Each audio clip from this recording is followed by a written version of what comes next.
त्वमक्षरं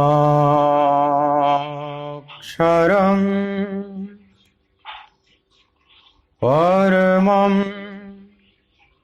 वेदितव्यं त्वमस्य विश्वस्य परं निधानम् त्वमव्ययः शाश्वत धर्मगोप्ता सनातनस्त्वं पुरुषो मतो मे वायुर्यमोऽग्निः वरुणः शशाङ्कः प्रजापतिस्त्वं प्रपितामहश्च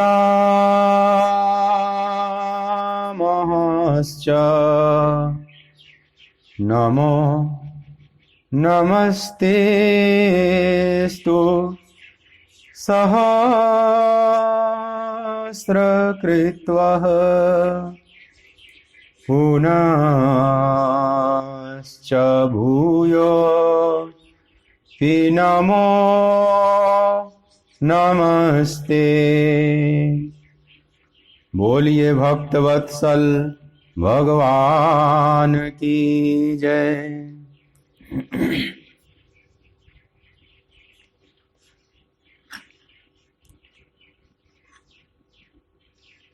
मेरो राधा रमण गिरधारी गिरधारी श्याम बनवारी। मेरो राधा रमण गिरधारी गिरधारी श्याम बनवारी। मेरो राधा रमण गिरधारी गिरधारी श्याम बनवारी। मेरो राधा रमण गिरधारी गिरधारी श्याम बनवारी। गिरधारी श्याम बनवारी।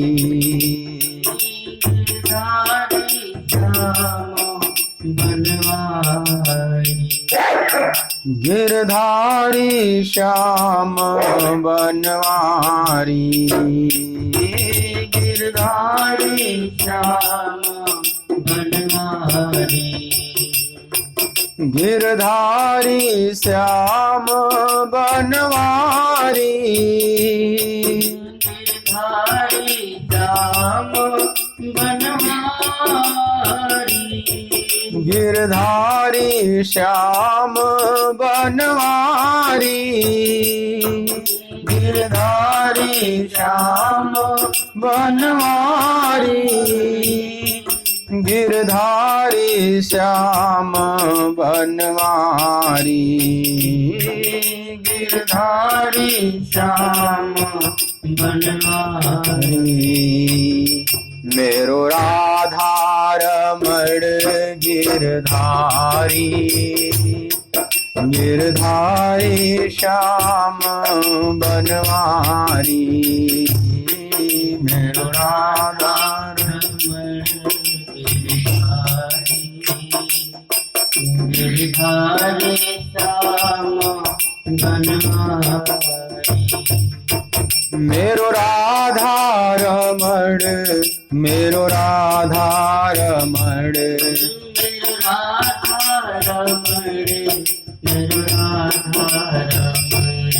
मेरो राधा रमण मेरो राधा रमण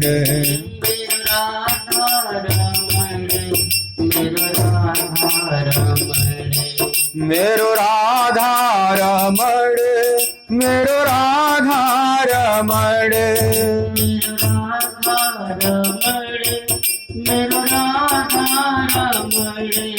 मेरो राधा रमण, मेरो राधा रमण,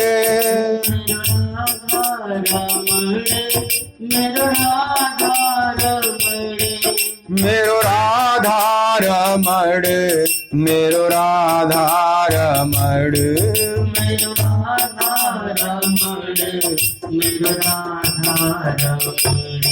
मेरो राधा रमण गिरधारी, गिरधारी श्याम बनवारी, मेरो राधा रमण गिरधारी श्याम बनवारी, मेरो राधा रमण गिरधारी, गिरधारी श्याम बनवारी, मेरो राधा रमण गिरधारी, गिरधारी श्याम बनवारी। बोलिए श्री राधिका रमण बिहारी लाल की।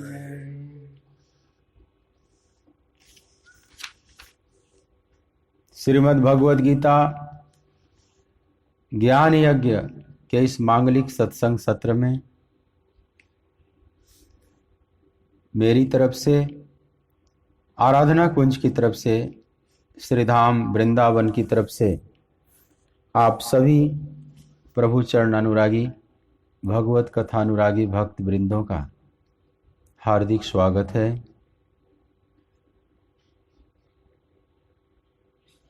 श्रीमद् भगवद गीता के दूसरे अध्याय का 15वां श्लोक मेरे साथ आप सस्वर पाठ करेंगे, जो जहां भी हैं। यम हि न व्यथ्यन्ते ते पुरुषं पुरुषर्षभा, समदुःख सुखं धीरं सोमृतत्वाय कल्पते। यम हि न व्यथ्यन्ते ते पुरुषं पुरुषर्षभा, समदुःख सुखं धीरं सोमृतत्वाय कल्पते। भगवान कहते हैं, पिछले श्लोक से इसकी लड़ी को जोड़ते हुए, क्योंकि हे पुरुष श्रेष्ठ, दुख सुख को समान समझने वाले जिस धीर पुरुष को ये इंद्रिय और विषयों के संयोग व्याकुल नहीं करते, वह मोक्ष के योग्य होता है।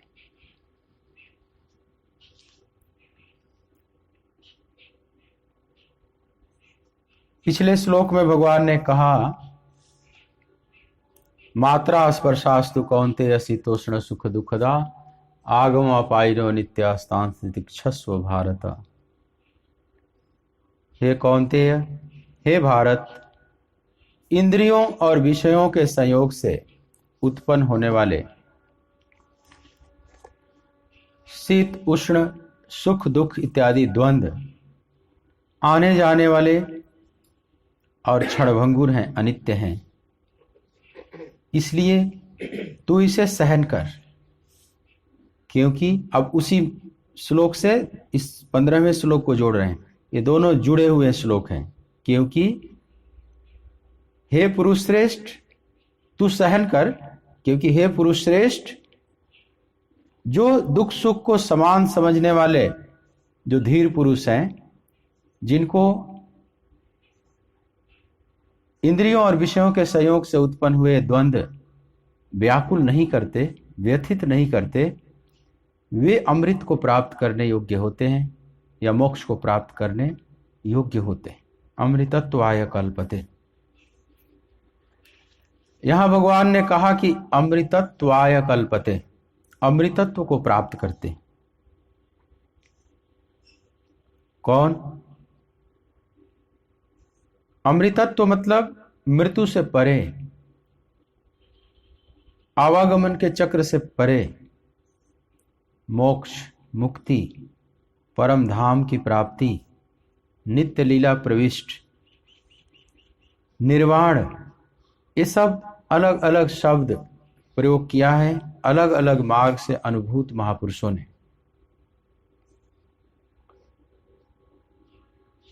एक ही बात को कहने के कई ढंग हैं। भगवान ने यहां अमृतत्व आया कल्पते, जीवन का जो परम लक्ष्य है वो अमृतत्व को प्राप्त कर लेना, अमृतत्व को पा लेना।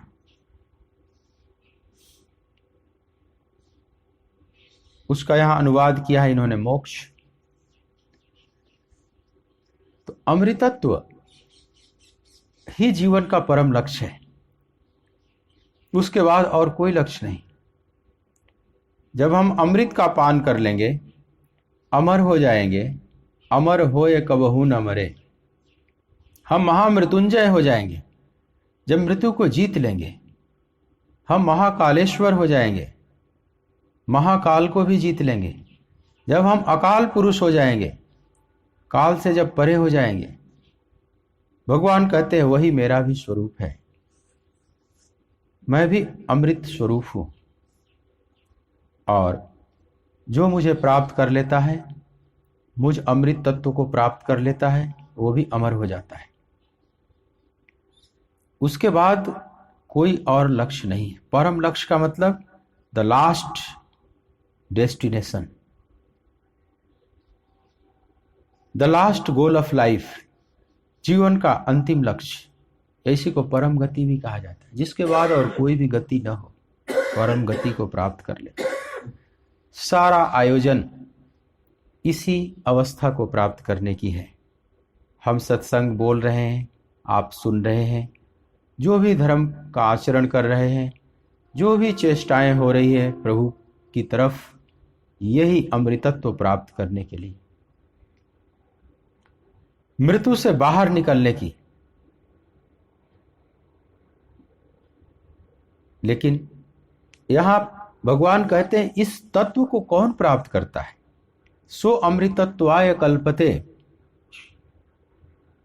इस अमृत तत्व को प्राप्त करने की योग्यता कौन प्राप्त करता है? तो भगवान कहते हैं हे पुरुष श्रेष्ठ, हे पुरुषर्षभा। अर्जुन के लिए एक बहुत सुंदर नाम यहां प्रयोग किया भगवान ने, पुरुषर्षभा। पुरुषर्षभा मतलब होता है पुरुष श्रेष्ठ। हे इस धरती के श्रेष्ठतम पुरुषों में से एक अर्जुन। देखिए अर्जुन की जो महिमा है उसकी गाथा गा रहे हैं भगवान। इसलिए जब चोट किए दूसरे अध्याय के प्रारंभ में, कलैव्यम मास गम पार्थ नैतत्व ही उपपद्यते क्षुद्रम हृदय दौर्बल्यम त्यक्तोतिष्ठ परंतप। तू नपुंसकों जैसा व्यवहार मत कर हे पार्थ, हे परंतप, यह तेरे व्यक्तित्व से मेल नहीं खा रहा। हृदय की क्षुद्र दुर्बलता को त्याग कर तो युद्ध के लिए खड़ा हो। तो भगवान वहां पर अर्जुन के व्यक्तित्व को समझ रहे हैं कि ये पुरुषर्षभा हैं, ये तो पुरुष श्रेष्ठ है, और ये नपुंसक जैसा व्यवहार, ये कहां मेल खा रहा है? ये तो जमीन और आसमान जैसा है, एकदम 36 का आंकड़ा है। तू कैसी बात कर रहा है? तू कैसा व्यवहार कर रहा है? तो अर्जुन के अब स्वाभिमान को जगा रहे हैं, अर्जुन की महिमा को दिखा रहे हैं कि तू पुरुषर्षभा है। बहुत सुंदर शब्द है पुरुष श्रेष्ठ, पर कोई पुरुष श्रेष्ठ कब बनता है? अर्जुन के लिए भगवान कृष्ण ने पुरुष श्रेष्ठ शब्द क्यों प्रयोग किया है? क्या ये बहुत महान वंश भरत वंश कुरुवंश में जन्म लिए हैं इसलिए? राजकुल में जन्म लिए हैं इसलिए? क्या इनकी माता कुंती हैं जो इतनी धर्मात्मा माता हैं, क्या इसलिए? क्या ये 5-5 भाई वाले हैं, दुनिया के बड़े कीमती 5 भाई हैं, इनके ज्येष्ठ भ्राता श्री युधिष्ठिर धर्मराज कहे जाते। क्या इसलिए पुरुष श्रेष्ठ हैं? यह धरती के सबसे बड़े धनुर्धर हैं, द्रोणाचार्य के गुरुकुल के नंबर 1 के शिष्य हैं। क्या इसलिए पुरुष श्रेष्ठ हैं?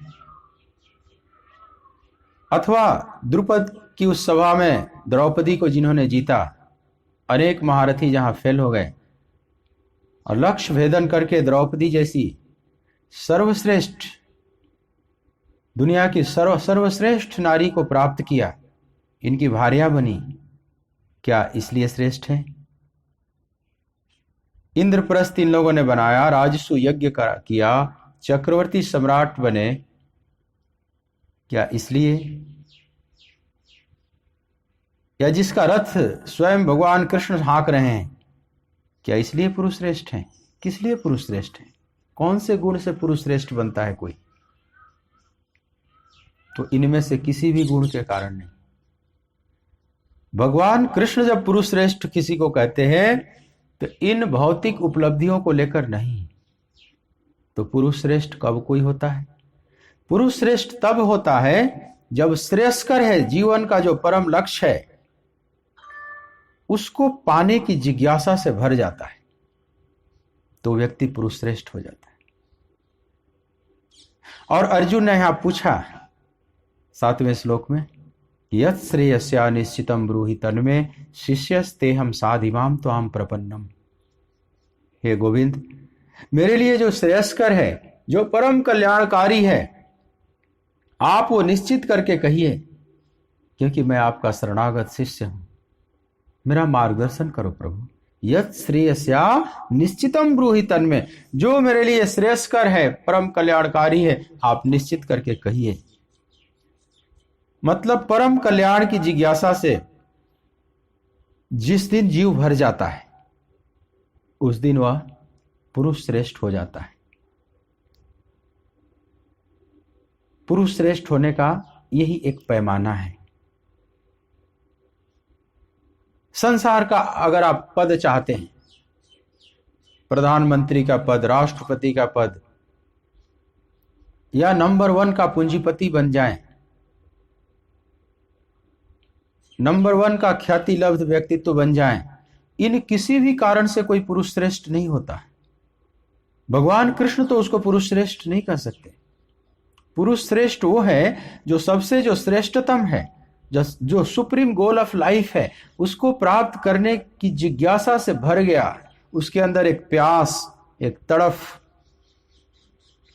जब पाग जाएगा वो तो पुरुषोत्तम हो जाएगा, उसकी तो बात ही अलग है। जब वो लक्ष्य को पा लिया, परम श्रेय को जिस दिन पा लेगा, उस दिन तो पुरुषोत्तम हो जाएगा। वो तो बिल्कुल सुपरलेटिव डिग्री में बात करो। लेकिन जो उस जिज्ञासा से भर गया, वो पाना चाहता है, वो व्याकुल है उस परम सत्य को जानने के लिए, तो वो पुरुष श्रेष्ठ हो जाता है। चाहे बाहर से उसके पास कुछ भी ना हो। अर्जुन, सौभाग्य से अर्जुन के पास तो सब कुछ था, बाहर से भी बहुत कुछ था, बाहर से भी बड़ी महिमा मंडित है। लेकिन अगर कोई न भी हो, मान लो कोई रविदास जैसा हो, कबीर जैसा हो।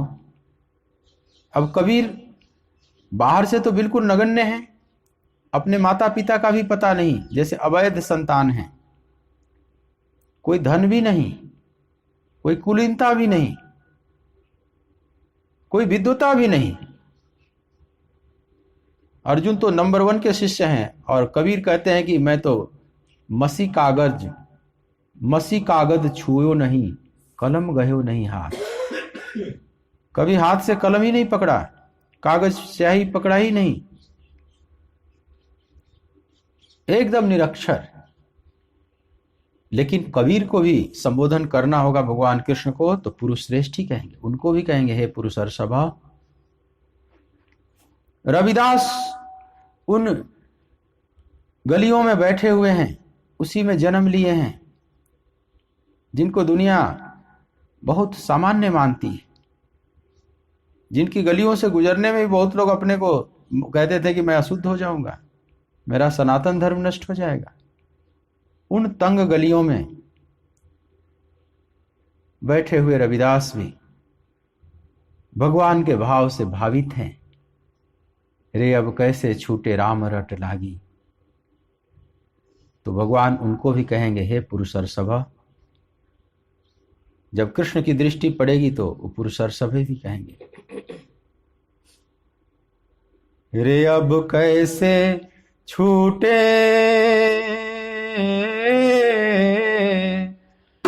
राम रट लागी। अब कैसे छूटे राम रट लागी। राम रट लागी, राम रट लागी रे अब कैसे छूटे राम रट लागी।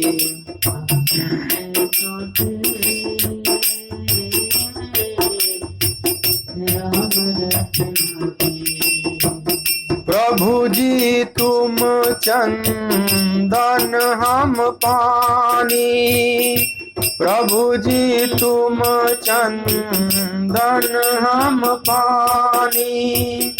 जाकी बास अंग अंग समानी।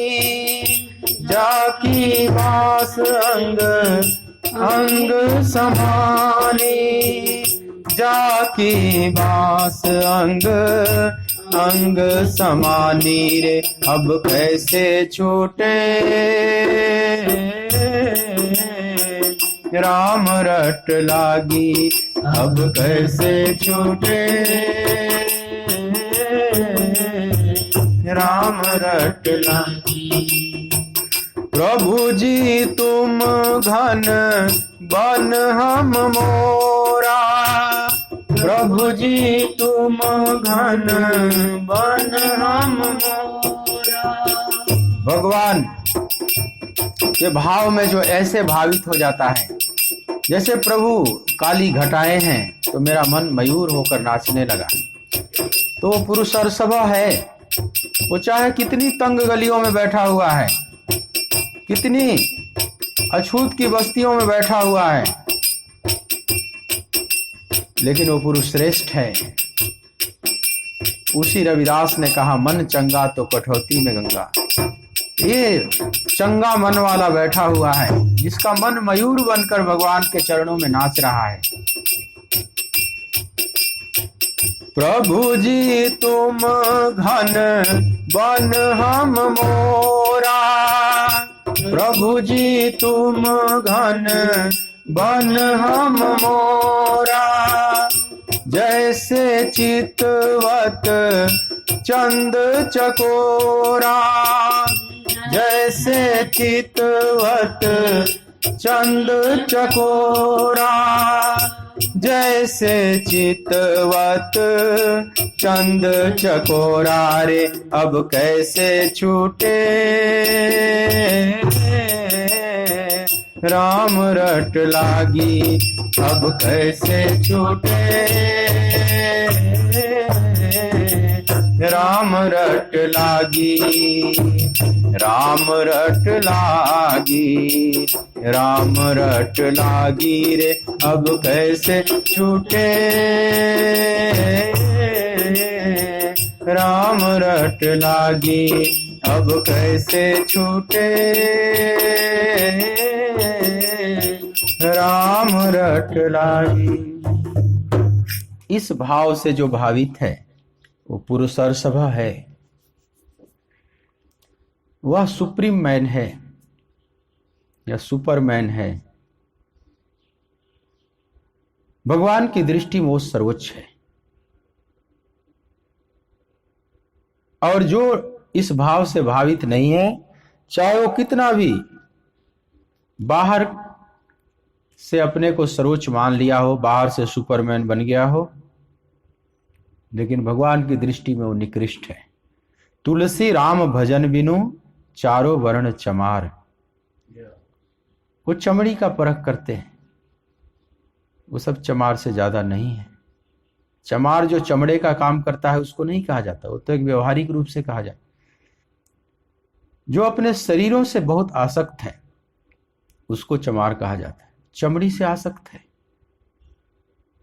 तो तुलसी राम भजन बिनु चारों वर्ण चमार, वो पुरुष हर्षव नहीं है।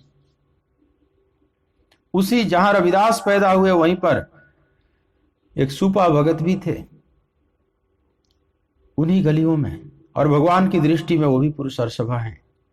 दुनिया नहीं जानती थी। जब राजस्व यज्ञ हो रहा था तो पांडवों ने घंटा लटका दिया था राजद्वार पर कि यज्ञ पूर्ण हुआ, निर्विघ्न संपन्न हुआ, सफलतापूर्वक संपन्न हुआ। इसका कैसे संकेत मिले? तो एक बड़ा घंटा राजद्वार पर, यज्ञ संपन्न हुआ लेकिन घंटा नहीं बजा। पांडव चिंतित हुए, क्या किया जाए? गोविंद क्या भूल हो गई? हम लोगों ने सब ऋषि मुनियों को, साधु संतों को, सबको बुलाया, सबको सब प्रकार से सेवा की, सब प्रसन्न होकर जय जयकार कर रहे हैं, फिर एक घंटा क्यों नहीं बजा? भगवान ने कहा कि एक भक्त, एक संत बाकी रह गए हैं, जब वे भी आएंगे और भोजन करेंगे तो घंटा बज जाएगा। प्रभु कौन से हैं वे, आप बताइए। अपने जानबूझकर तो हम लोगों ने नहीं ऐसा किया है कि उन्हें ना बुलाएं। बोले वे काशी में रहते हैं। आप नाम तो बताएं प्रभु।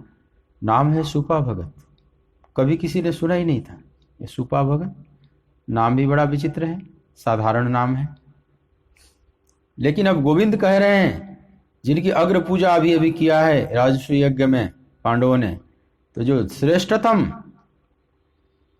पांडवों ने अपने ढंग से पुरुषार्थ मानकर, पुरुषोत्तम मानकर कृष्ण की पूजा किया, अग्र पूजा।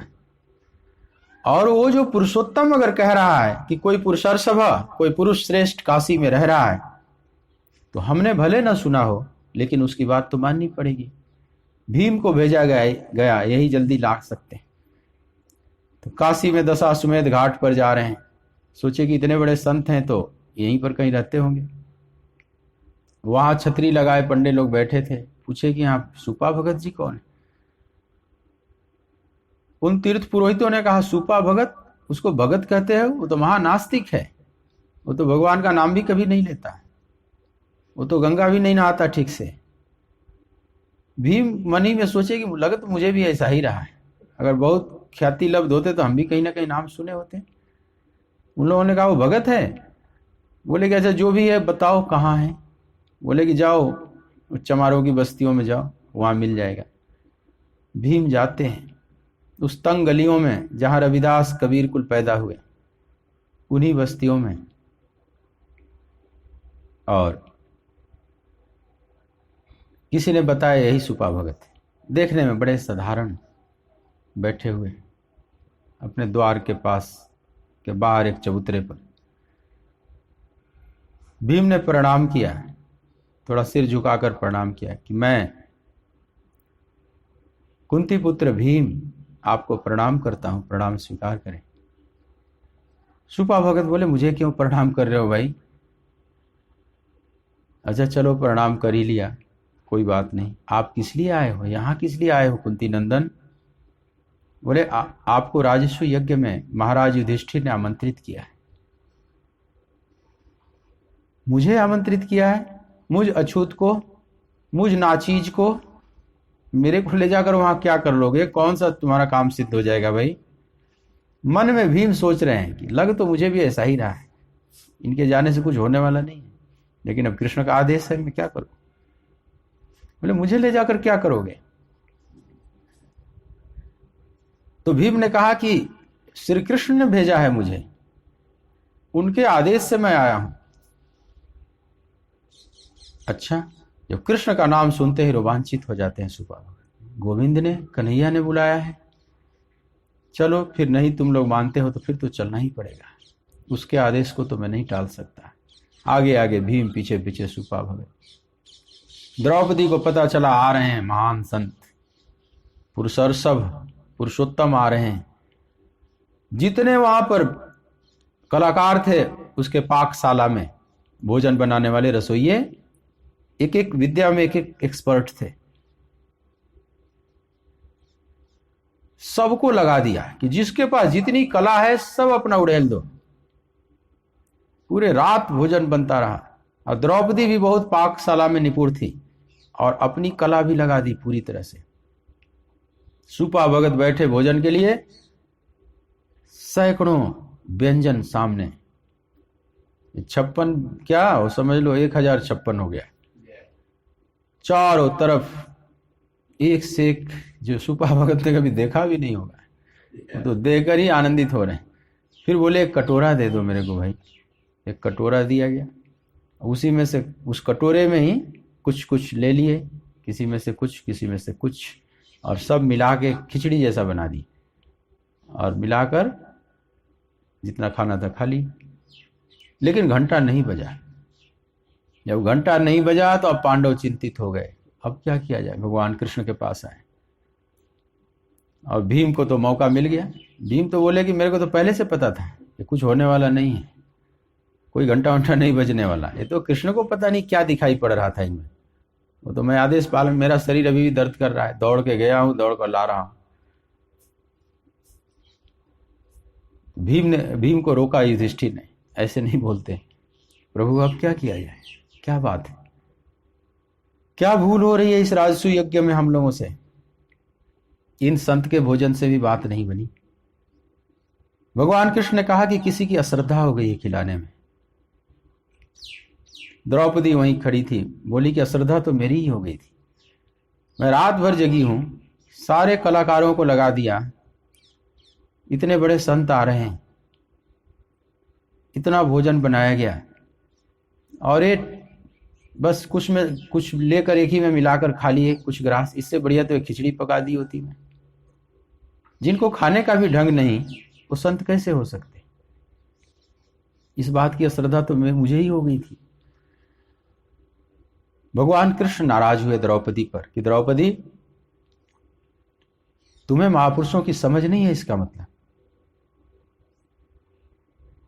ये तुम्हारा भोग लगा लिए, यही बड़ी बात है। कैसे खाएं ना खाएं ये सब इनसे तुम आशा मत करो। ये राजसी ठाट बाट में नहीं जीने वाले। और ये प्रशंसा किए नहीं किए कि कैसा बना है नहीं बना है, इस बात की भी आशा नहीं करनी चाहिए। ये बालकवत होते हैं। हो सकता है तो प्रशंसा भी खूब करने लगे, वाह ये कैसे बना है, वाह ये कैसे बना है, अब कुछ भी ना बोले कभी। इनकी क्या स्थिति है उस समय, कुछ कहना मुश्किल होता है। ये औपचारिकता में नहीं जीते। जैसे आम व्यक्ति न भी अच्छा लग रहा है तो खूब प्रशंसा करेगा, वाह ये कैसा है, वाह वो कैसा है। तो द्रौपदी ये सब प्रशंसा सुननी है तो राजा महाराजा लोग आए हुए ना, इनको खिलाओ, ये खूब प्रशंसा करेंगे। इनसे ऐसी आशा मत करो। ये कर भी सकते हैं, नहीं भी कर सकते। ये बिल्कुल बच्चे की तरह है, बालकवत। और ये औपचारिकता में नहीं जीते, ये वास्तविकता में जीते हैं। ये फॉर्मेलिटीज में नहीं जीते, ये रियलिटी में जीते हैं। इनका वास्तविक जीवन होता है। जैसे एकदम से 1 साल का बच्चा हो, उसके मुंह में कुछ डालो, अच्छा लगेगा तो खाएगा, नहीं तो थूक भी देगा, फेंक भी देगा, एकदम हाथ आपका हटा देगा। और अच्छा लगेगा तो ये मत कहो कि तुम्हारी वो प्रशंसा भी करेगा। उसके चेहरे पर अगर प्रसन्नता आ गई तो समझ लो प्रसन्न है। उसमें अहंकार नहीं है बच्चे में, अभी अहंकार विकसित नहीं हुआ है। उसी प्रकार से इन महापुरुषों का अहंकार समाप्त हो चुका है। ये प्रशंसा करना, प्रशंसा सुनना, ये जो प्रशंसा का लेन देन होता है, ये तो अहंकार का गेम चलता है। दो अहंकारी चित्त आपस में एक दूसरे की खूब प्रशंसा करते हैं, वाह आपसे बड़ा तो कोई भी नहीं है, आप इतने महान हैं। तो सामने वाला कहेगा मैं तो महान नाचीज हूं, मैं तो धूल की धूल नहीं हूं, मेरे जैसा पापी कौन हो सकता है इस धरती पर। अब ये मत समझो कि वो सचमुच अपने को पापी कह रहा है। वो सोच रहा है कि मैं और नीचा हो जाऊं तो और प्रशंसा करेगी। अरे ऐसी कैसी बात कर रहे हैं, आपसे बढ़िया तो और कोई है भी नहीं। ये दोनों एक दूसरे की प्रशंसा करके आपस में एक दूसरे का पोषण कर रहे हैं, ईगो का। लेकिन इन महापुरुषों के पास ईगो है ही नहीं। बालकवत कोई तभी होगा ना, जैसे बच्चे में कोई ईगो नहीं होता।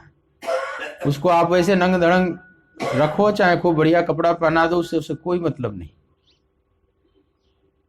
ये सारे फैशन, ये मेकअप, ये सब केवल उनके लिए है जो अहंकार में जीते हैं, उन महापुरुषों के लिए नहीं है। जैसे बच्चे के लिए नहीं, तो बालकवत, बालक में बीज रूप में अहंकार है, अभी विकसित होगा, और उन महापुरुषों ने उस विकसित अहंकार रूपी वृक्ष को काट दिया, निर्मूल कर दिया, जड़ से काट दिया, निर्मूल उनमें नहीं है। तो वे इस बात को नहीं जानते, इतना ठाट बाट करके मेरे लिए बनाया गया है, बस आपका काम है खिला देना, आप उनको सेवा कर दो, आपका काम खत्म। वे बाहर से आशीर्वाद दें ना दें, इससे भी कोई फर्क नहीं पड़ता, वाणी से बोल दिए या न भी बोले, ये भी आशा नहीं करनी चाहिए। जैसे दक्ष ने भगवान शिव से द्रोह पाल लिया ना, किस पर द्रोह पाल लिया था? प्रयागराज में यज्ञ कर रहा था, सबको बुलाया था, देवी देवताओं को भी बुलाया था, ऋषि मुनियों को भी बुलाया था, और दक्ष आया देर से, पीछे से, वो सभापति था, सबने प्रणाम किया, भगवान शिव और ब्रह्मा जी ने प्रणाम नहीं किया। ब्रह्मा जी को प्रणाम किया दक्ष ने, और शिव को भी प्रणाम किया, लेकिन शिव ने प्रणाम का भी उत्तर नहीं दिया। शिव ने न प्रणाम किया दक्ष को, न दक्ष ने प्रणाम किया तो उसका कोई उत्तर दिया। लेकिन अज्ञानी और अहंकारी था, वो अपने ढंग से समझ लिया, अरे ये तो बड़ा अहंकारी हो गया है, मैंने तो दामाद क्या बना लिया, ये तो सिर पर नाचने लगा, किसी भी योग्य नहीं था मेरी पुत्री के, ये तो भगवान विष्णु ब्रह्मा जी के कहने पर मैं ब्याह दिया, भीख मांग भव खाहि, भीख मांग कर खाता है, न इसके पास पहनने का वस्त्र है, बागंबर लपेटे रहता है, गज चर्म ऊपर दुशाला के रूप में डाले रहता है, न रहने का घर है, शमशान में लेटा रहता है, कुछ भी तो नहीं है। बड़े उल्टे सीधे कुल बोलना शुरू किया। अब वो शिव तत्व को नहीं समझ पा रहा है, अपने स्केल से नाप रहा है। जैसे संसार में व्यवहार चलता है, वो भी भगवान शिव से भी ऐसे ही चाहता है कि ऐसे हमसे व्यवहार करें।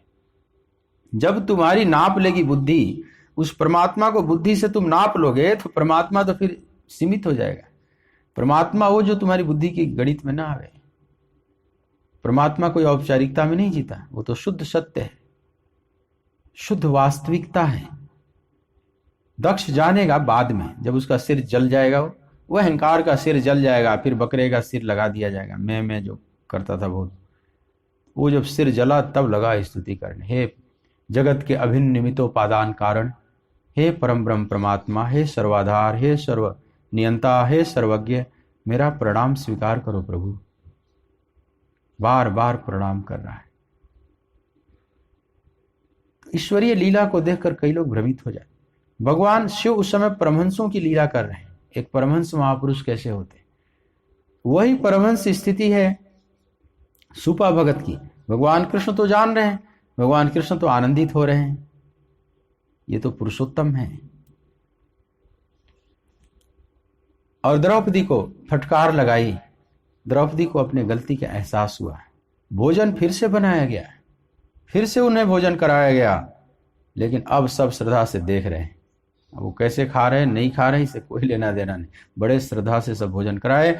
और जैसे ही उन संत ने भोजन किया और राजद्वार पर जो घंटा लटकाया गया था इंद्रप्रस्थ के, वो घंटा बजना शुरू हो गया, मतलब यज्ञ पूरा हुआ, जय जयकार होने लगा, महाराज चक्रवर्ती सम्राट बन गए युधिष्ठिर। लेकिन उन संत को दुनिया नहीं जानती थी। भगवान कृष्ण के ऐसे बहुत से भक्त थे जिनको दुनिया नहीं जानती थी, उन्होंने प्रकाशित किया। वे निकाल कर ला दे कि कन्हैया तो जानता है ना कि इस धरती पर कहां कहां छुपे हुए हैं मेरे। जैसे विदुर को तो लोग जानते थे, लेकिन विदुर की पत्नी को नहीं लोग जानते थे। विदुर तो बड़े नीतिज्ञ हैं, महामंत्री थे, प्रधानमंत्री थे हस्तिनापुर के, इन्हें तो लोग जानते थे, लेकिन उनकी पत्नी को तो कोई नहीं जानता था। और भगवान कृष्ण जानते हैं कि विदुर से भी आगे हैं विदुर पत्नी, तो भगवान ने प्रकाशित किया ना, उनका छिलका खाया केले का। दुर्योधन की मेवा त्याग्यो दुर्योधन की, मेवा त्याग्यो साग विदुर घर खाई, साग विदुर घर खाई, सब सो ऊंची प्रेम सगाई, सब सो ऊंची प्रेम सगाई। गोविंद मेरो है, गोपाल मेरो है, गोविंद मेरो है, गोपाल मेरो है। मेरो बाके बिहारी नंदलाल मेरो है, मेरो बाके बिहारी नंदलाल मेरो। हाँ, मेरो बाके बिहारी नंदलाल मेरो है, मेरो बाके बिहारी नंदलाल मेरो है। गोविंद मेरो है, गोपाल मेरो है, गोविंद मेरो है, गोपाल मेरो है। तो जो इस भाव से भावित है कि प्रभु ही मेरे हैं, मैं उनका हूं, गोविंद मेरो है, गोपाल मेरो है, वो पुरुष सरसभा है। अर्जुन का यही भाव था, तुम मेरे हो हे गोविंद, तुम मेरे केवल रथ के सारथी नहीं हो, तुम मेरे जीवन सारथी हो प्रभु, तुम मेरे सर्वस्व हो। यह भाव था। सारथी तो उन्होंने प्रेम में बनाया था, कृष्ण को अपने पास रखना चाहते थे। अर्जुन को लग रहा था कि कृष्ण जैसा रत्न इस महायुद्ध में हमारे से दूर न रहे। अगर प्रभु मेरे साथ हैं तो फिर क्या कहना, जाके रथ पर केशव ताकह कौन अंदेशो, तू हो तो हर रात दिवाली, हर दिन मेरी होली है। अर्जुन के लिए युद्ध भी उत्सव बन गया, महोत्सव बन गया, क्योंकि ठाकुर साथ हैं। और भगवान साथ न हो तो दिवाली भी दिवाली जैसी नहीं, होली भी होली जैसी नहीं। तू हो तो हर रात दिवाली, हर दिन मेरी होली। अर्जुन के रथ पर भगवान बैठे हैं। अर्जुन कितने आनंदित हैं, जैसे माँ की गोद में कोई बच्चा बैठकर आनंदित है। माँ की गोद में बैठकर, माँ के आंचल में बैठकर बच्चा जितना अपने को सुकून महसूस करता है, जैसे दुनिया का श्रेष्ठतम वो सिंहासन पा गया। कोई राजा महाराजा भी अपने सिंहासन पर बैठकर इतना सुकून अनुभव नहीं करेगा जो छोटा एक शिशु अपनी माँ की गोद में बैठकर करता है। माँ उसके लिए सब कुछ है। तो अर्जुन उस रथ पर ऐसे बैठे हुए हैं जैसे कोई माँ के आंचल में बैठा हुआ। पीछे जो बैठे हैं धनुष बाण फेंक करो तो थोड़ा रूठा रूठी है। कई बार बच्चा माँ की गोद में भी थोड़ा रूठता है माँ से, समझ लो कुछ ऐसा भाव है। लेकिन भगवान जानते हैं कि ये मुझे बहुत चाहता है, ये अंदर से मुझे चाहता है, मेरे बिना यह नहीं रह सकता।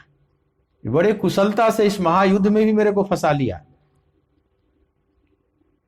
वो सारथी इसलिए बनाया कि और तो कोई उपाय था नहीं इनको पास रखने का, यही एक उपाय है, चलो सारथी ही बना लो, लेकिन तुम मेरे पास रहो। अर्जुन के इस प्रेम से कृष्ण इतने पिघल गए।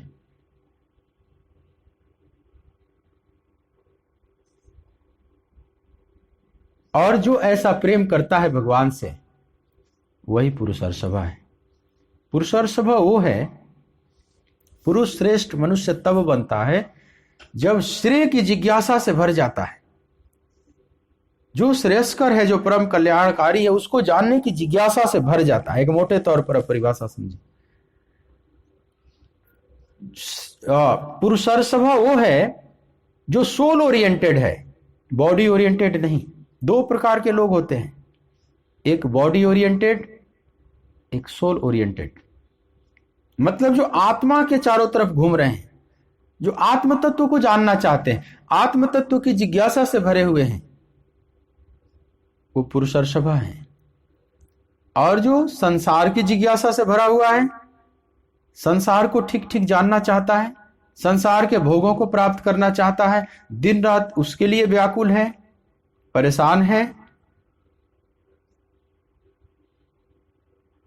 वो पुरुष अर्सभा नहीं है, वो पुरुष श्रेष्ठ नहीं है, वो निकृष्ट पुरुष है। श्रेष्ठ पुरुष और निकृष्ट पुरुष की यही परिभाषा है। जो सोल ओरिएंटेड है, दूसरा बॉडी ओरिएंटेड है। वो शरीर की ही परिक्रमा कर रहा है, शरीर को लेकर ही बड़ा चिंतित है। एक होता है लापरवाह, दूसरा है परवाह, तीसरा है बेपरवाह। 3 प्रकार के लोग होते हैं संसार में। लापरवाह मतलब शरीर के प्रति केयरलेस, उनका न सोने का टाइम है, न जगने का टाइम है, न खाने का हिसाब है, माने पशुवत जीवन। दूसरे उससे थोड़े ऊपर होते हैं परवाह, जो शरीर को बड़ा केयर करते हैं, फूक फूक कर कदम रखते हैं, क्या खाना है, क्या नहीं खाना है, कितने बजे सोना है, कितने बजे जगना है, कितने कदम टहलना है, कितने कैलोरी बर्न करना है, कितने कैलोरी हमने डाला। कई लोग तो एकदम नापते रहते हैं, मशीन आजकल है, कितनी कैलोरी आपने भीतर लिया, कितना आपकी कैलोरी बर्न हुई, कितना स्टेप आप चलेंगे तो कितनी कैलोरी बर्न हुई। वो बड़े गणित लगाकर, सुबह कितना बादाम का दाना खाना है, कौन सा च्यवनप्राश खाना है, कौन सा देसी गाय का दूध कितने ml लेना है, वो बड़े फूक फूक कर रख रहे हैं कदम। ये जेंटिलमैन कह सकते हो। एक भद्र पुरुष है जो एकदम रूटीन पर कसे हुए, रूटीन के नट बोल्ट पर उनका जीवन कसा हुआ है।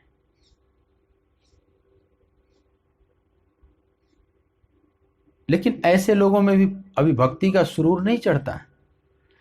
अब भक्ति का जब सुरूर चढ़ेगा, जब प्रेम का नशा चढ़ेगा, तो अब बेपरवाहियत शुरू हो जाएगी।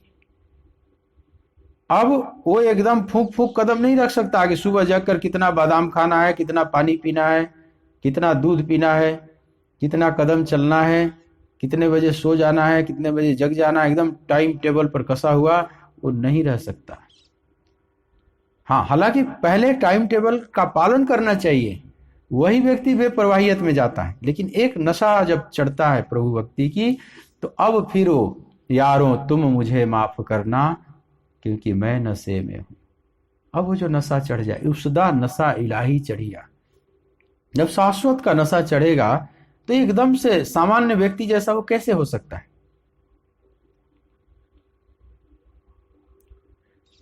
तो बाहर से कई बार अव्यवस्थित उसका जीवन होने लगता है, हाँ, लेकिन भीतर इनर कंसिस्टेंसी है।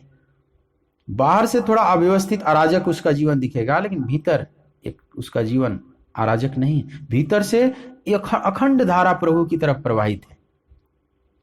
बस उसी को पकड़े रहता है कि मेरी अखंड धारा बनी रहे, चाहे बाहर का जीवन थोड़ा अस्त व्यस्त हो जाए, बेपरवाहियत आ जाए। जो असल में है मस्ती में डूबे, जो असल में है मस्ती में डूबे, उन्हें क्या है परवाह जिंदगी की। जो असल में है मस्ती में डूबे, उन्हें क्या है परवाह जिंदगी की। जो उतरती है चढ़ती है मस्ती, जो उतरती है चढ़ती है मस्ती, वो हकीकत में मस्ती नहीं है, वो हकीकत में मस्ती नहीं है। ये तो प्रेम की बात है उधो, ये तो प्रेम की बात है उधो। बंदगी तेरे बस की नहीं है, यहाँ सर दे के होते हैं सौदे। आशिकी इतनी सस्ती नहीं है, ये तो प्रेम की बात है उधो। ऐसा ये रास्ता है, जैसा गोपियों का भाव था कि जो असल में है मस्ती में डूबे, उन्हें क्या है परवाह जिंदगी की, उन्हें अब परवाह नहीं रहता, बेपरवाह, पर लापरवाह नहीं। इस बात को ठीक से समझ लीजिएगा, दोनों में बहुत अंतर है, जमीन आसमान का अंतर है। लापरवाह एक नरक का जीवन जी रहा है, जो परवाह है वो ठीक है, धरती पर उसके पांव हैं, लेकिन आकाश में उड़ना हो तो बेपरवाह। तो वो बेपरवाह वही हो सकते हैं जो सोल कॉन्शियस हो, जिनका मन हमेशा परिभ्रमण कर रहा है आत्मा का। मन रूपी सैटेलाइट, मन रूपी उपग्रह, जैसे उपग्रह छोड़ा जाता है वो दिन रात पृथ्वी की परिक्रमा करता है, हमारा मन रूपी सैटेलाइट या चंद्रमा जैसे पृथ्वी की दिन रात परिक्रमा करता है। चंद्रमा उपग्रह है, तो मन से उपमा दी गई चंद्रमा की, मन सस्य चित्त महान। मन की उपमा क्यों चंद्रमा से दी गई? क्योंकि जैसा मन चंचल है, टेढ़ा है, ऐसे ही चंद्रमा भी चंचल। एक दिन भी चंद्रमा स्थिर नहीं है, सदा कलाएं बदलते रहता है। आज का चंद्रमा कल नहीं दिखेगा, जो कल दिखा था वो आज नहीं दिखेगा, सतत परिवर्तनशील है। यही मन की दशा है। ये मन बड़ा चंचल है, कैसे तेरा भजन करो। तो ऐसा ही यह चंचल मन मतलब चंचल चंद्रमा, लेकिन चंद्रमा की एक खासियत है कि वो हमेशा परिक्रमा करता रहता है सतत। तो हमारा मन रूपी उपग्रह जब परमात्मा की परिक्रमा करने लगे, आत्मा की परिक्रमा में बॉडी ओरिएंटेड नहीं सोल ओरिएंटेड हो जाए, तो वह पुरुष श्रेष्ठ हम हो गए और बेपरवाहियत का जीवन प्रारंभ हो गया। तो किसी भी भौतिक उपलब्धि को लेकर अर्जुन को भगवान पुरुष श्रेष्ठ नहीं कह रहे हैं, आध्यात्मिक उपलब्धि को लेकर। आइए 15वें श्लोक का जरा फिर से गायन करें। यम ही न व्यथ्यन्ते ते पुरुषम पुरुषर्षभा समदुःख सुखम धीरम सोमृतत्वाय कल्पते। क्योंकि हे पुरुष श्रेष्ठ, दुख सुख को समान समझने वाले जिस धीर पुरुष को ये इंद्रियां और विषयों के संयोग व्याकुल नहीं करते, वह मोक्ष के योग्य होता है। बहुत सुंदर बात यहाँ, और बड़े प्रेम से अर्जुन के प्रति प्रभु ने यह बात कही, हे पुरुष श्रेष्ठ, जो पुरुष तुम भी ऐसा ही बन। कौन सा पुरुष पुरुष श्रेष्ठ होता है?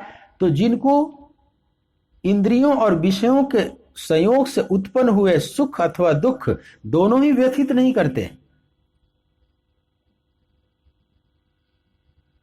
देखो, इंद्रियों और विषयों के संयोग से ही तो कोई सुख दुख उत्पन्न होता है। पांचों ज्ञान इंद्रियां हैं, 5 इसके विषय हैं, रूप रस शब्द गंध और स्पर्श। और इनका स्पर्श होता है, चाहे आंख का रूप से स्पर्श होगा, शब्द का स्पर्श होगा कान से, त्वचा का स्पर्श होगा वस्तुओं से, जिह्वा का स्वाद से, माने स्पर्श है सब। अब हमारे अनुकूल पड़ता है तो सुख उत्पन्न होता है, प्रतिकूल विषय पड़ता है तो दुख उत्पन्न होता है। तो भगवान कहते हैं ये दोनों सुख अथवा दुख, भला अथवा बुरा, जो भी उत्पन्न होते हैं दोनों ही मन को व्यथित करते हैं, और इन दोनों से जो व्यथित नहीं होता, यम ही न व्यथ्यन्ते ते, व्यथा ये शब्द हिंदी में भी बोला जाता है, बड़ा मन व्यथित है। लेकिन आप इस शब्द का प्रयोग तब करते हैं जब आप दुखी हो जाते हैं, मन बड़ा व्यथित है। लेकिन थोड़े और गहरे में जाओ, मन केवल दुख से ही व्यथित नहीं होता, सुख से भी व्यथित होता है। लेकिन सुख वाला व्यथित मन को आप पकड़ नहीं पाते। उस समय आप ये नहीं कहोगे, उस समय तो एकदम आसमान में उड़ने लगते हो, उस समय तो एकदम गुब्बारे की तरह खिल जाते हो, बड़ा आनंद है, बड़ी ठाकुर जी की कृपा है, ये लोग बोलते हैं। लेकिन थोड़े दुख आ जाए तो दुख वाली व्यथा तो आप रोते हो, जाकर देवी देवताओं के पास रोते हो, मंदिरों में रोते हो, संतों के पास रोते हो, अपनी व्यथा तो लोग रोते ही रहते हैं। लेकिन दुख की व्यथा तो रोते हैं। लेकिन भगवान कहते हैं कि सुख की भी व्यथा होती है। उतने ही सुख भी उतने ही कंपित करते हैं, यहां तक कि कुछ ज्यादा कंपित करते हैं। आप जरा ध्यान से समझेंगे ना, ज्यादा। क्यों? क्योंकि दुख तो जीवन में ज्यादा है, सुख थोड़ा है। तो दुख के साथ जीने का एक अभ्यास हो जाता है जीव को। व्यक्ति अपने दुख से कम दुखी है, वो पड़ोसी वालों का सुख देखकर ज्यादा दुखी हो जाता है। अगर सारे वैसे हो जाएं, मान लो तुम्हारे पास साइकिल है और किसी के पास कार है, तो आप बड़े दुखी रहोगे कि मेरा जीवन तो बड़ा बेकार है। लेकिन सारी दुनिया के पास कुछ भी ना हो, मान लो, जरा पीछे जाओ, जब साइकिल का भी आविष्कार नहीं हुआ था तो लोग ऐसे पैदल चलते थे, बैलगाड़ी पर चलते थे, घोड़ा गाड़ी पर चलते थे। लेकिन जब पहली बार साइकिल का आविष्कार हुआ तो बड़े बड़े राजा महाराजा भारत में जब आया, जापान में साइकिल का आविष्कार हुआ पहली बार, तो भारत में आया तो बड़े बड़े राजा उसको खरीद कर लाते थे, और राजा जब चलावे तो लोग लाइन से खड़े होकर देखते थे। जब सुबह सुबह साइकिलिंग कर रहे हैं तो लाइन से लोग, ये कैसी गाड़ी है जो 2 ही पहिए पर चल रही है, खुद ही चल रही है, खुद ही चलाने से। उस साइकिल को देखने के लिए आज एक गरीब से गरीब व्यक्ति भी साइकिल पर चलता है, लेकिन अंदर से वो ग्लानि महसूस करता है, जैसे बड़ा अभाव है, मेरे पास कुछ भी नहीं है। अब ये सब सापेक्षिक बातें हैं। उसने अपने से ऊंचा देख लिया, मोटरसाइकिल का आविष्कार हुआ, फिर 4-4 पहियों वाले गाड़ियों का आविष्कार हुआ। अब वो उड़ान भरता जा रहा है, केवल अपने से ऊपर वालों को देखता है और दुखी हो जाता है। वो अपने दुख से दुखी नहीं, लेकिन पड़ोसियों से जो प्रतिस्पर्धा उसने कर लिया है, उस प्रतिस्पर्धा से दुखी है।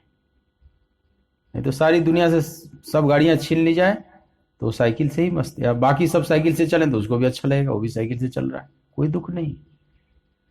तो दुख से हम इतने दुखी नहीं होते, क्योंकि दुख के साथ जीने का अभ्यास हो जाता है मन को। सुख थोड़ा है जीवन में, और सुख कभी कभी आता है, वो ज्यादा हिलाकर चला जाता है, पर उस समय जब आप हिलते हो ना, तो उस समय उसका आस्वादन करते हो, उस सुख का स्वाद लेते हो। उसमें व्यथा नहीं पता चलेगा मैं व्यथित हो रहा हूं, बड़ा आनंद है। तो उसका रस भोग करोगे तो ध्यान रखना, अब थोड़े दिन में दुख आने वाला है। सुख दुख के दोनों तीरों पर बह रही यह मनमानी है, यह जीवन क्या है निर्झर है, मस्ती ही इसका पान। तो सुख और दुख 2 किनारे हैं, ये हमेशा नहीं रहेंगे। जब जीवन में सुख आए तो समझना कि ये भी जाने वाला है। आगमा पाइनो अनित्या, आने जाने वाले और क्षणभंगुर हैं, तो उसको पकड़ना मत। कितना भी पकड़ोगे वो हाथ आने वाला है नहीं। कोई भी नहीं छोड़ना चाहता सुख को। जब सुख का क्षण आता है तो एकदम दोनों हाथों से पकड़े रहना चाहते, यही खड़े रहो, लेकिन क्या खड़ा रहता है। और उस समय हम उसका उपभोग करते हैं, वो भी हमें कंपित कर जाता है, चेतना को बहुत कंपित करता है, लेकिन उसको पकड़ने के लिए बारीक दृष्टि चाहिए। एक बार एक महिला आई चर्च में एक पादरी, गरीब चर्च हो गया था, कोई जल्दी आता नहीं था कुछ चढ़ाने। पादरी बैठा हुआ था, खंडहर हो रहा था चर्च। एक रिक्शा चलाने वाले की महिला आई, बोली कि बड़ी मैं चिंतित हूं, अपने पति को लेकर मुझे बड़ी भारी चिंता हो गई। पादरी ने कहा कि बोलो क्या चिंता है, बताओ, सब चिंता मैं दूर कर दूंगा।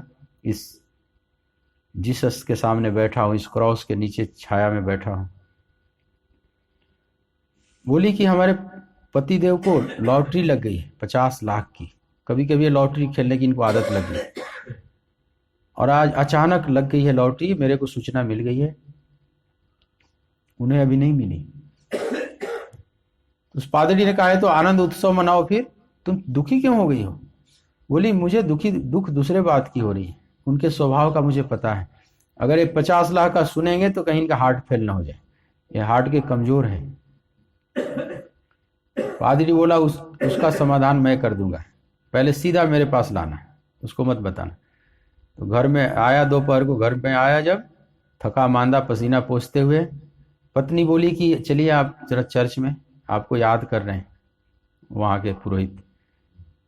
बोला हम नाचीज को क्यों याद कर रहा है, हमारे को तो आज तक किसी ने याद ही नहीं किया, मुझ रिक्शा वालों को। नहीं आपको याद करे, चलो। लेकर आया, उसने सामने आसन देकर बैठाया उस पादरी ने उस रिक्शे वाले, बोला कि देखो भगवान के मंदिर में बैठे हो, जीसस क्राइस्ट के सामने बैठे हो और तुम्हारा पुण्य उदित हुआ है, जीसस ने तुम पर कृपा कर दिया है, बहुत बड़ी कृपा कर दिया है, बड़े आनंद की बात है।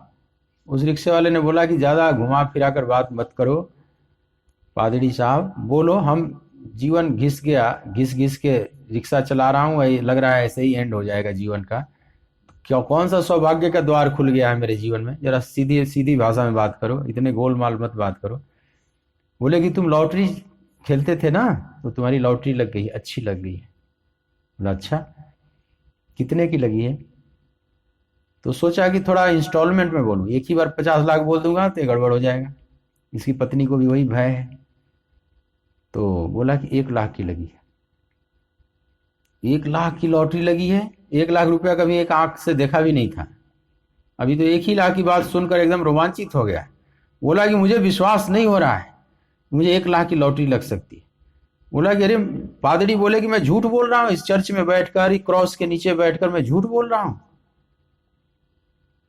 भगवान को साक्षी मानकर मैं कह रहा हूं कि बात सत्य है, तुझे 1 लाख की लॉटरी लगी। तो वो भी ताव में आ गया, बोला है कि अगर पादरी साहब अगर सचमुच लग गई है, तुम कसम खाकर बोल रहे हो, तो मैं भी इस परमात्मा के ही मंदिर में कसम खाकर बोल रहा हूं कि अगर सचमुच 1 लाख की लॉटरी लग गई है तो 50,000 मैं तुझे दान करता हूं। और इतना जब पादरी सुना तो उसी का हार्ट अटैक हो गया, एकदम से गिर गया। वो सोचा ही नहीं था कि 50,000 एक ही बार इकट्ठा कहीं से दान मिल जाए, वहां 50 रुपया कोई नहीं देने वाला आता था जल्दी। और पादरी भी पधार गए, चले थे इलाज करने, खुद ही बीमार पड़ गए। तो कई बार ऐसा धक्का लगता है अचानक जब सुख का, तो इसमें भी बहुत लोग एकदम हिल जाते हैं। तो सुख भी कंपित करता है, दुख भी कंपित करता है, लेकिन हमें दुख वाली व्यथा का तो पता है, उसको तो हम रोते रहते हैं। लेकिन भगवान यहाँ कहते हैं ना, यम ही न व्यथन्ते थे पुरुषम पुरुषर्षभा, हे पुरुष श्रेष्ठ, जो व्यथित नहीं होता, किससे? केवल दुख से नहीं, सुख से भी। मात्रा स्पर्शास्तु कौन्तेय शीतोष्ण सुख दुखदा, विषयों और इंद्रियों के संयोग से उत्पन्न होने वाले जो अनुकूल प्रतिकूल सुख दुख है, उनसे व्यथित नहीं होता। चाहे सुख मिल जाए चाहे दुख मिल जाए, किसी से भी वो व्यथित नहीं होता। वो सारा जो भी है उसको प्रसाद मानकर स्वीकार करता है, प्रभु की करुणा मानकर स्वीकार करता है कि हमारा ही कोई सुख आया तो सोचता है हमारा कोई पुण्य कर्म होगा, वो सुख रूप में आ रहा है, चलो ठीक है। लेकिन प्रभु को ही धन्यवाद देगा, थैंक्स हे परमात्मा, शुक्र है गुजारा तेरा, शुक्र है गुजारा, तेरा शुक्रिया है, तेरा शुक्रिया है, बस शुक्रिया करे, तुमने दिया है, ये कोई होगा लेकिन मैं इसमें लिप्त ना हूं, मुझे तूने मालिक बहुत कुछ दिया है, तेरा शुक्रिया है, तेरा शुक्रिया। और अगर दुख का क्षण आया तो यह भी कहेगा कि प्रभु कोई हमारा ही कर्म रहा होगा उल्टा सीधा, और अच्छा है कि तुम कटवा रहे हो, बड़ा हल्का हो रहा है, उसमें भी शुक्र, तेरा शुक्रिया है, तेरा शुक्रिया, दोनों में वह शुक्रगुजार ही कर रहा है प्रभु का। तो जो इस तरह से व्यथित नहीं होता और सम रहता है, यम ही न व्यथन्ते पुरुषम पुरुषर्षभ, सम दुख सुखम धीरम स्वमृतत्वाय कल्पते, दुख और सुख में सम हो जाता है, जिसका कांटा लग जाता है। हमारा तराजू का कांटा या तो इधर मारता है या तो उधर मारता है, या तो प्लस की तरफ या माइनस की तरफ, प्लस माइनस, कभी खुशी कभी गम, तररम पम पम गाते हो ना गाना, कभी खुशी कभी गम, तो कभी खुशी या तो गम, दो ही में जीवन है।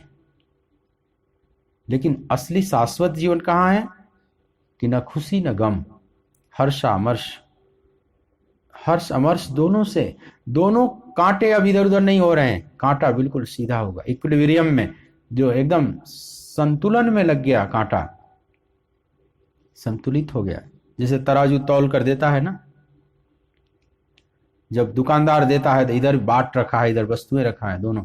जैसे मीराबाई कहती है कि लीन है तराजू तौल, माई रे मैंने गोविंद लीनो मोल, माँ मैंने गोविंद को मोल ले लिया, मानो मां ने पूछा कि गोविंद को मोल कैसे ले लिया, वो तो अनमोल है, तुमने कौन सा मोल चुकाया?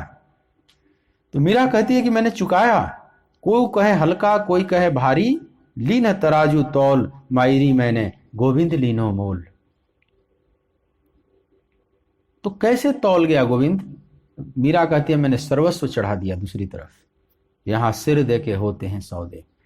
जो सर्वस्व को चढ़ा देता है तो गोविंद तौल जाते हैं, बस यही उनको तौलने का एक ढंग है। अनंत तौल जाता है सीमित से, असीम तौल जाता है ससीम से। अध्यात्म का यही एक बहुत सुंदर स्वरूप है कि यहां पर असीम ससीम से तौल जाता है।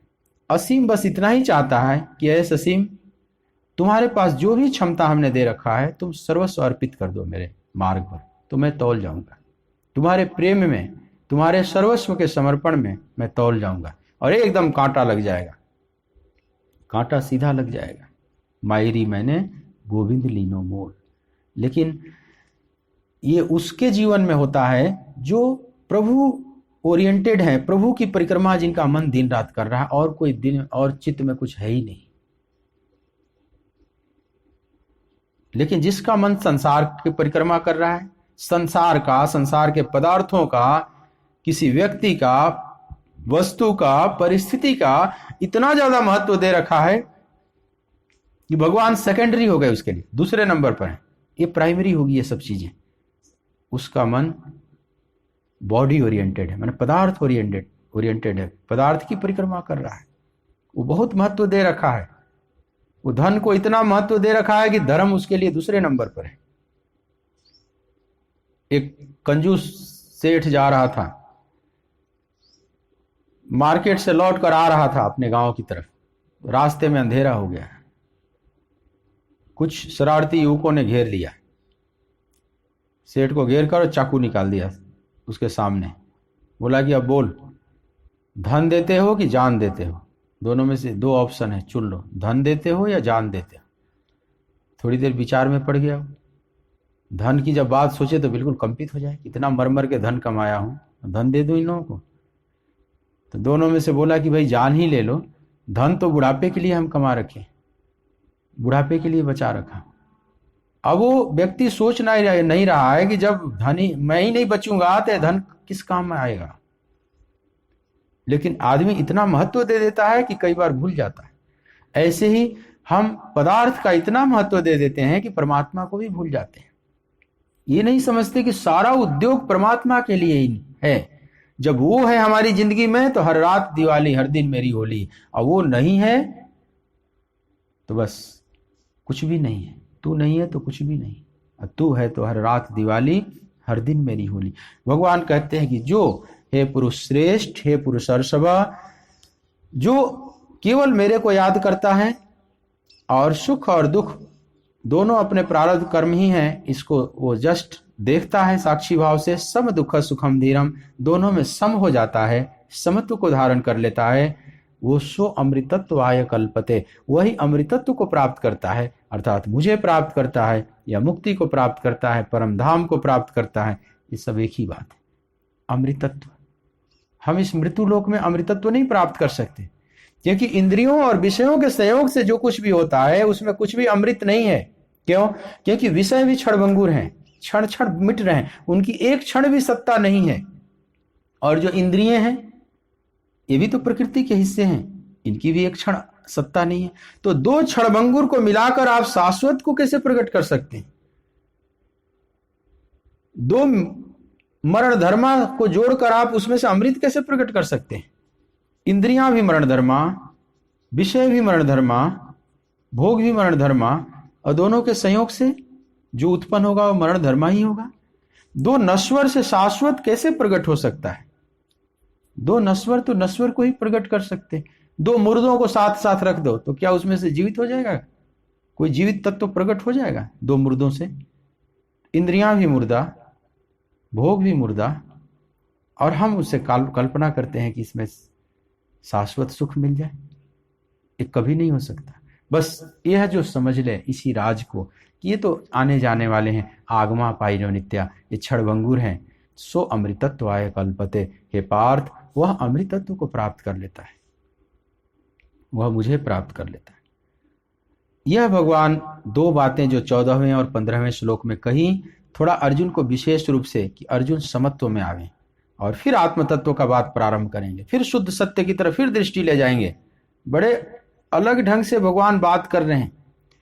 आत्म तत्व की बात प्रारंभ किए 11वें 12वें 13वें श्लोक में, और 14वें 15वें में थोड़ा अलग अंदाज में बात शुरू कर दी है। ये 14वां 15वां श्लोक अलग ढंग से अर्जुन को समत्व में लाने के लिए, और फिर आत्म तत्व का बात प्रारंभ कर देंगे, फिर शुद्ध सत्य की बात प्रारंभ कर देंगे 16वें श्लोक से।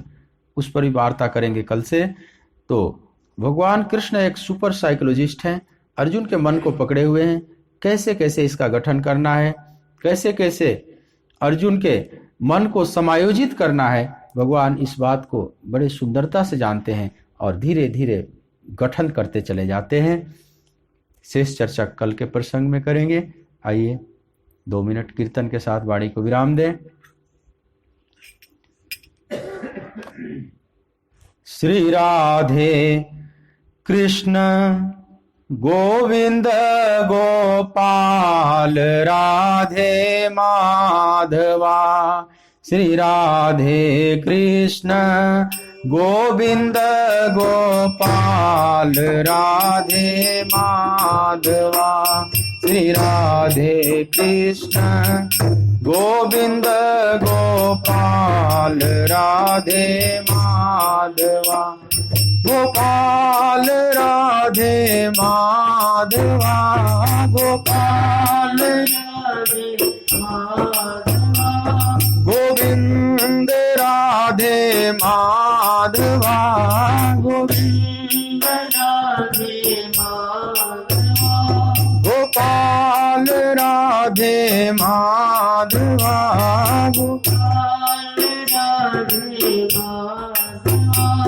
गोविंद राधे माधवा, गोविंद राधे माधवा।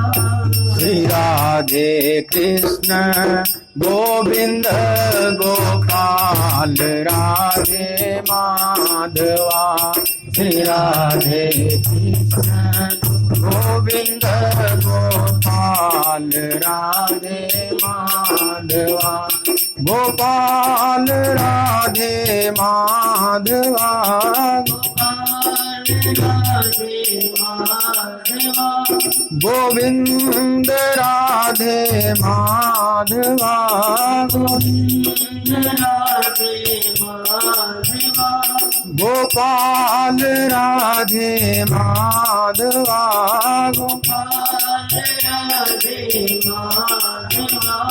गोविंद राधे माधवा, गोविंद राधे माधवा। श्री राधे कृष्ण गोविंद गोपाल राधे माधवा। श्री राधे कृष्ण गोविंद गोपाल राधे माधवा। श्री राधे कृष्ण गोविंद गोपाल राधे माधवा। श्री राधे कृष्ण गोविंद गोपाल राधे माधवा। बोलिए श्री राधा माधव भगवान की जय। सच्चिदानंद भगवान की जय। ओम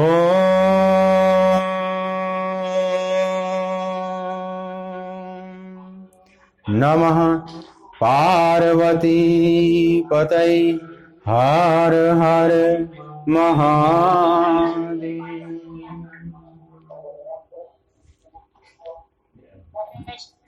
जय